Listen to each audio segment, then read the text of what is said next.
Why doesn't a band like Chase Atlantic get acknowledged by the Grammys? Again, I don't know.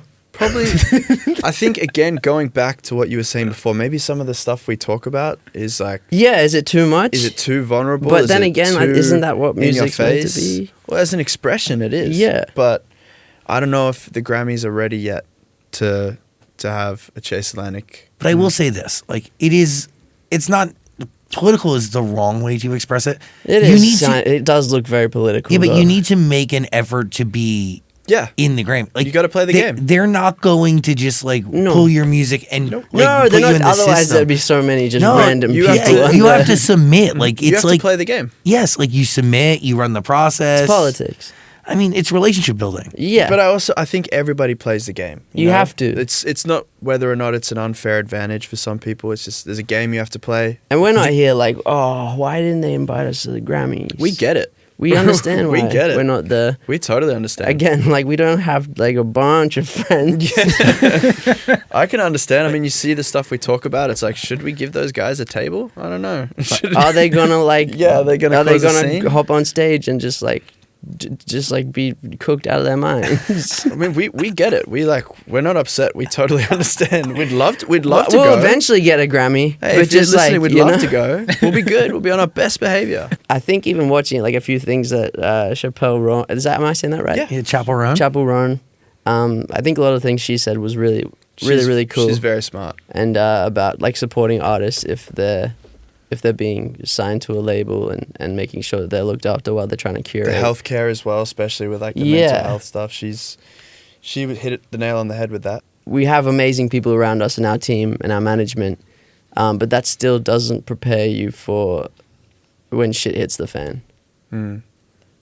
That is true. And there is no support system. There is no real foundation. And to be honest, like, you know, music and artists are like money-making assets. So if they are sick or out of commission or have to go through something, that's just delaying the money-making process. And a lot of them have to hide it as well, Mm. especially if they are going through something.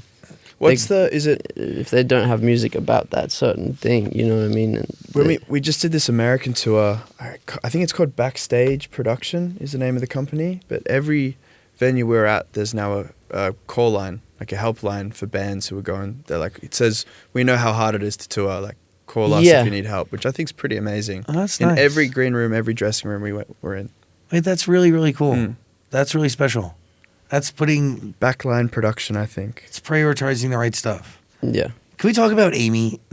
Yeah. Amy's not a person, What would you like to... right? It is a slang term for a drug. We like to play with like double entendres and all that kind of stuff. Yeah. But it is a slang term for Adderall.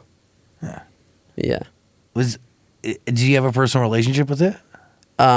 So I take medication for my ADHD. I have 2 forms of ADD. Me too. But not in a recreational sense, no. I don't have a problem with my medication.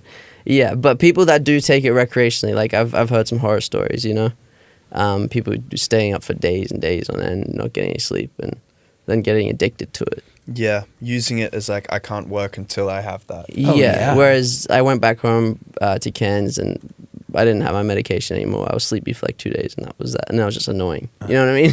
And I just got to say, like, they don't actually offer Adderall in Australia. They No. offer Ritalin. Yeah. Because Adderall, the effects around it, you know, here in America, we don't look at the full picture all the time. Yeah. And I got to say, Quick like, fix. yeah. And I've been on Adderall since I was like 10 or 11. That's nuts. Yeah. That's A crazy. very high dosage. And I took Yeah. it every day until I was 21. And then Dan said, "You're an asshole when you're on this." That's Really? fair. He was a different person. That's fair. Yeah. Wait, seriously? Yeah, well, because like what ended up happening was like my whole life changed. So like I wasn't needing it as much to get Yeah. through. So then it was manifesting on little things. Like your As ego would opposed- inflate or... Well, it was more of like getting hung up on like the tiniest little Oh, details. so you just like hyperfixate when you didn't have to. Yeah, yeah. I would get irritable about things that like were tiny in the scope of the larger picture. Yeah, so that's what I've heard from like other people, happening to other people. Yeah. So what I've done is I've lowered my dosage. I just like take it when I need to. kind of thing. Me too. I'll microdose Adderall. I'll literally take 5 milligrams. Yeah. Or between 5 and 10 of instant release. Exactly. Yeah. And now I'm like... That's a mega dose for me. Yeah, no, that's... it is, well, I gotta say, like, dude, I was at a point, like, on between 40 and, like, 50 or 60, Far like, extended out. release. That's what I was on immediate release when I first started, and then I had to kind of figure that out, bring it down. But again, I don't have a dependency on it. You know what I mean?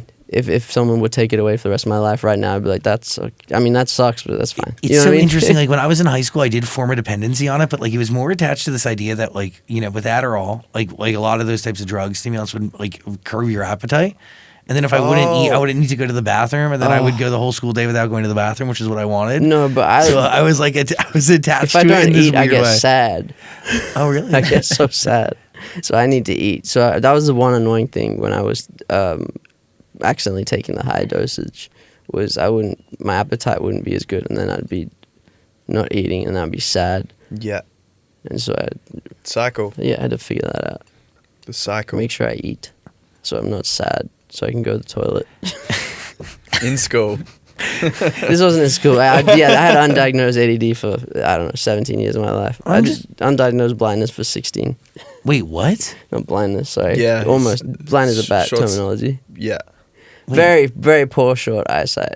Like, and anything past here is very blurry. I didn't realize, no. What do you mean? How do you not realize that? I don't know. I guess you just think everything. Yeah. Wait, you thought the whole life was blurred? Ignorance was bliss. I thought this was the same for everyone. Every time we go to the movie theaters, I'd be like, it's fine. It is.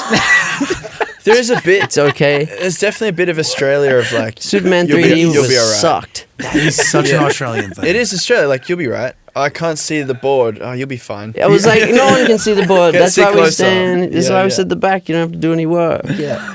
But then even when we were watching the Grammys last night, I was like, oh my God. It's like from 270p to 1080. It's ridiculous. Did you get glasses? Yeah. When I was 17. Wow. After I graduated high school. You made it through while being blind. Ignorance was bliss. You did it right as well. It was also the most awesome thing as well to like hold off for that long and then get vision. Something to look forward to. It was like, wow, this shit is good.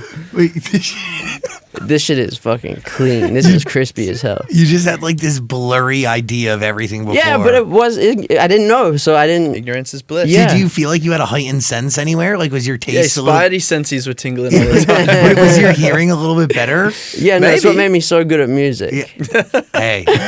Hey. Take his glasses back away from him. As soon as I have glasses, downhill. That's unpacked.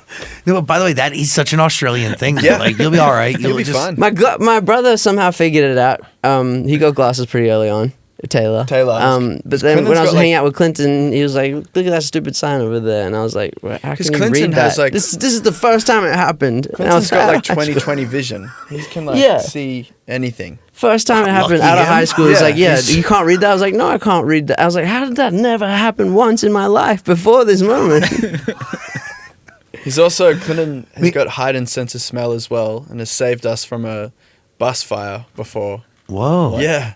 Is that what happened? Yeah. He was like, "Get out! I smell a bus fire coming." I was sitting with Riley shout out Riley. I was sitting in the front of a bandwagon.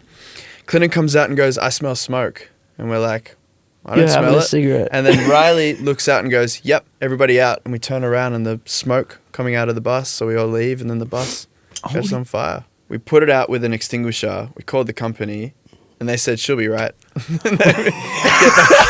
And she was right. And she was all right. She got us to the next venue, and then we got a different bus. But yeah, we dead set. We drove the bus after it caught fire to the next place. Anywho.